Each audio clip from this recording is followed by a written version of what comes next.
ঢাকা শহরে হেলমেট ছাড়া বাইক চালানোর উপযুক্ত সময় মনে হয় ঈদের সময়টাতে।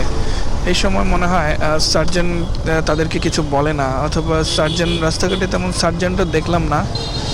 তো ঈদের সময়টাতে আসলে আমার মনে হয় উপযুক্ত সময় হেলমেট ছাড়া বাইক চালানোর এবং উল্টা পথে গাড়ি চালানোর। দেখলাম যে অটোরিকশাগুলা যার যার ইচ্ছে মতো হচ্ছে চালাচ্ছে উল্টা পথে। অনেক বাইকাররা দেখলাম যে হেলমেট ছাড়া চালাচ্ছে রাস্তাঘাটে। মনে হয় সার্জেন্টের সংখ্যা কম, সেজন্য হয়তো বা যারাই বা দায়িত্বে আছে তারা তেমন কিছু বলে না, অথবা ধরার সময় নেই গাড়ির, কারণ গাড়ির চাপ সামলাইতে হচ্ছে, এমনিতে লোকজন কম, সেজন্য হয়তো বা তারা কিছু বলে না, আর সেই সুযোগটা হয়তো বা তারা নিচ্ছে।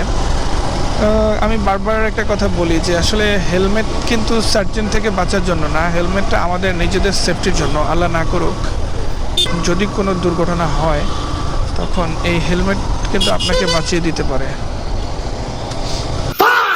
তো হেলমেট আমি আবারও বলি যে ভাই, হেলমেট আপনার নিজের জন্য, ট্রাফিকের হাত থেকে বাঁচানোর জন্য না। আমাদেরকে বাঁচানোর জন্য তারা আমাদেরকে মামলা দিচ্ছে, তারপরও আমরা শোধরাচ্ছি না। আমাদের ভালো লাগে হেলমেট ছাড়া বাইক চালাতে। আসলে এই ভালোই ভালো না, আমরা যখন অ্যাক্সিডেন্ট হব তখন আসলে বুঝতে পারবো। তা আমি সবাইকে অনুরোধ করব, হেলমেট নিজের সেফটির জন্য হেলমেট পরিধান করুন, ট্রাফিকের মামলা থেকে বাঁচার জন্য নয়।